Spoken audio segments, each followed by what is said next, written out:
ये आकाशवाणी लखनऊ है। अब आप शाइस्ता बानो से इलाकाई खबरें सुनिए।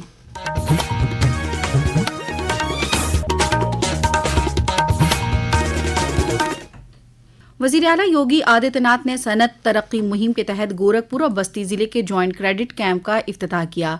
इस दौरान उन्होंने कहा कि ये नया भारत है। गुज़िश्ता 10 वर्षों में भारत ने दुनिया को नई राह दिखाई है।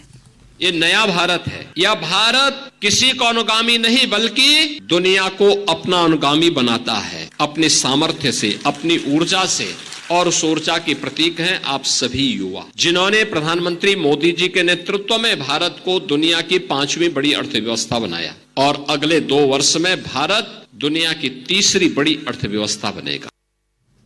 वज़ीर आला ने नौजवान सनत तरक्की स्कीम के मुस्तफदीन को बगैर सूद के कर्ज के लिए चेक तकसीम किए। उनकी मौजूदगी में गोरखपुर और बस्ती जिले के 2500 मुस्तफदीन को सनतकार बनने के लिए इस स्कीम के तहत 125 करोड़ रुपए का कर्ज बगैर सूद के तकसीम किया। वज़ीर आला ने गोरखपुर जिले के 1 डिस्ट्रिक्ट 1 प्रोडक्ट के 2100 मुस्तफदीन को सनत और हुनर के फरोग के लिए टूल किट भी तकसीम किए। वज़ीर आज़म नरेंद्र मोदी की सदारत में हुई काबीना मीटिंग में कल मरकजी सरकार ने मवेशी सेहत और मर्ज कंट्रोल प्रोग्राम में तरमीम को मंजूरी दे दी। हुकूमत ने इसके लिए 3880 करोड़ रुपए की लागत का इंतजाम किया है। नई दिल्ली में मीडिया को मीटिंग के फैसलों की मालूमात देते हुए इत्तलात और नशियात वजीर अश्विनी वैष्णव ने बताया कि इससे किसानों को मदद मिलेगी। उन्होंने कहा कि पशु औषधि स्कीम के जरिए से अच्छी क्वालिटी वाली और सस्ती जेनेरिक वेटनरी अद्वियात दस्तयाब कराई जाएगी। जौनपुर के रहने वाले जानवरों किसान राजेश पांडे ने इस फैसले के लिए वज़ीर आज़म नरेंद्र मोदी का शुक्रिया अदा किया। उन्होंने कहा कि यह स्कीम जानवरों के लिए वरदान साबित होगी। इत्तलात और नशियात वजीर अश्विनी वैष्णव ने बताया कि मरकजी हुकूमत ने सोनप्रयाग से केदारनाथ रोपवे को फरोग को मंजूरी दे दी है, जिसकी लंबाई 12.9 किलोमीटर होगी। इस प्रोजेक्ट पर तकरीबन 4000 करोड़ रुपए से ज्यादा का खर्च होगा। जनाब वैष्णव ने यह भी बताया कि हेमकुंड साहिब रोपवे को भी फरोग दिया जाएगा। नौजवान प्रोग्राम और खेल वजीर डॉक्टर मनसुख मांडविया ने ऐलान किया कि इस साल खेलो इंडिया पैरा गेम्स 20 से 27 मार्च तक नई दिल्ली मुनक्किद किए जाएंगे। इसमें दुनिया के कई खिलाड़ी हिस्सा लेंगे। खेलो इंडिया पैरा गेम्स का ये दूसरा एडिशन होगा। इस दौरान तकरीबन 1230 पैरा एथलीट 6 शोबों में हिस्सा लेंगे। कानून साज कौंसिल का बजट सेशन कल खत्म हो गया। वज़ीर आला योगी आदित्यनाथ ने बजट सेशन के आखिरी दिन ऐवान को खिताब किया। वज़ीर आला ने किसानों, सरमायाकारी, बिजली और ज़रई शोबे में किए गए कामों की तफसीली मालूमात ऐवान में पेश की। वज़ीर आला ने कहा कि इस बार बजट ने तरक्की याफ्ता उत्तर प्रदेश की बुनियाद रखी है। महत्वपूर्ण बात है कि 2,25,000 करोड़ रुपए से अधिक की राशि केवल कैपिटल एक्सपेंडिचर के लिए। ये विकास की गति को तीव्र करता है, अर्थव्यवस्था को सुदृढ़ करता है और रोजगार के अनेक अवसर का सृजन करता है।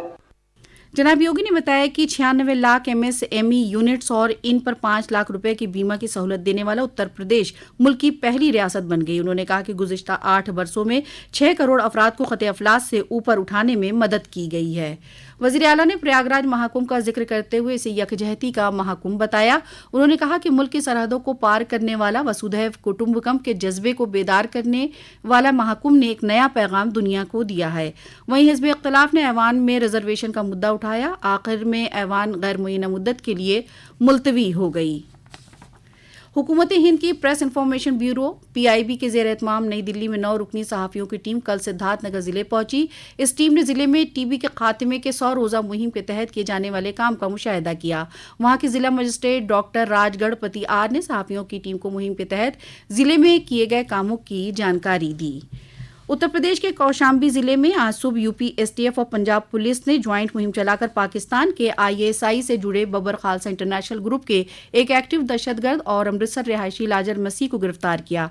पुलिस ने बताया कि गिरफ्तार दहशतगर्द गुज़िश्ता साल 24 सितंबर को पंजाब में अदालती तहवील से फरार हो गया था।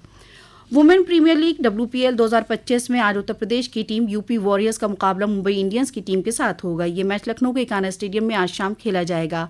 टूर्नामेंट में बने रहने के लिए UP वॉरियर्स की टीम के लिए ये मैच काफ़ी अहम है। इसी के साथ आकाशवाणी लखनऊ से इलाकाई खबरें खत्म हुई। अगला बुलेटिन दोपहर 2 बजे FM पर नश्र किया जाएगा।